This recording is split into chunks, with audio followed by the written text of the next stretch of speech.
Once upon a time, in the snow-laden forest of Silvermoon Valley, there lived a powerful alpha named Kale. His strength was unmatched, his commands unquestioned, but his heart was said to be as cold as the frozen rivers that crisscrossed his territory. Kale had once believed in love, a long time ago, but betrayal had taught him that emotions were nothing but a weakness. Now, his only loyalty was to his pack and his duty. The winter solstice festival was approaching, a time when the pack celebrated unity, life, and renewal under the light of the full moon. But this year, the elders brought news that threatened Kale's carefully guarded solitude. He had to take a mate before the year ended, or his right to lead would be stripped away. The pack needed an alpha bonded by blood and magic, not just duty. Kale, unwilling to risk his heart again, devised a solution. He sent word across the valley: any she-wolf willing to approach him could become his mate, under one condition. She must sign a binding contract that outlined their union as a partnership of convenience. It promised power, wealth, and protection, but no love, no emotion, and no claim to his heart. It was a cold offer, yet dozens of she-wolves lined up, enticed by the chance to rule beside the infamous alpha. Among them was Isla, a rogue wolf who had once been a member of a neighboring pack. Her life had been shattered when her mate, the beta of her pack, rejected her for another.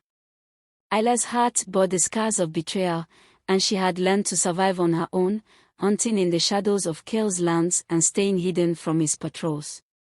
But the alpha's proclamation intrigued her. If she could claim the position of Luna, she would no longer live as an outcast, and she could secure a future for herself in a pack that feared and respected her. She wasn't looking for love either. Survival was her only goal. When Isla stood before Kale, there was no awe in her eyes, no trembling in her voice. She held his gaze, unflinching, as she said, "I'll sign your contract, Alpha. But don't think for a second that I'll be your pawn." Kale smirked at her defiance. "You'll find I don't play games, Isla. You have what you need, and I have what I want. This is business. Nothing more." The contract was signed under the ancient yew tree, the terms etched in silver ink under the glow of the full moon. Isla became the Luna of Silvermoon Valley, stepping into a life of luxury and authority. Yet, the cold distance between her and Kale remained unbroken. They were bound by duty, not affection, and that suited them both, or so they believed. As the days of winter wore on, Isla began to see cracks in Kale's icy exterior. He would linger near the hearth where she warmed herself, his gaze softening as he watched her. She caught him sparing food for the pack's weakest members and teaching pups how to defend themselves. Beneath the frost, there was warmth, buried deep, but Isla told herself it wasn't her place to thaw it. She, too, carried wounds that had yet to heal, and she wasn't sure she wanted to risk opening her heart again.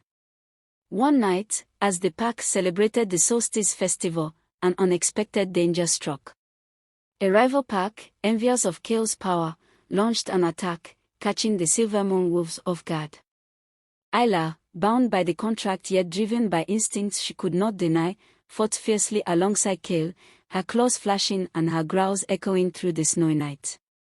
They fought as though they had been born to fight together, their movements in perfect harmony. When the battle was won and the invaders driven away, Kale looked at Isla, his chest heaving, his eyes glowing with the light of the moon. "Why did you fight so fiercely?" he asked, his voice quieter than she had ever heard it. "You owe this pack nothing." Isla stared back at him, her own emotions a tangle she couldn't explain. "Because this pack gave me a place when I had none. And because," she hesitated, the truth catching in her throat. "Because you were in danger." Kale reached out then, his hand brushing hers, and for the first time, the distance between them seemed to shrink. The contract had brought them together, but the bond they had forged in battle was something neither of them could deny. Slowly, over the weeks that followed, the walls around their hearts began to crumble. They spoke of their past, their fears, their dreams, and in the quiet moments, they found solace in each other.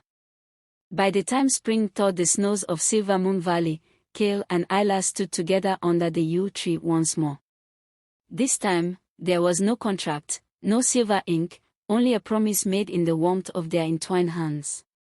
They were no longer bound by duty or convenience but by a love that had survived the coldest of winters and the fiercest of battles. And so, the Alpha and his Luna found not only second chances but a love that melted the frost around their hearts, proving that even the coldest winters could give way to the warmth of spring.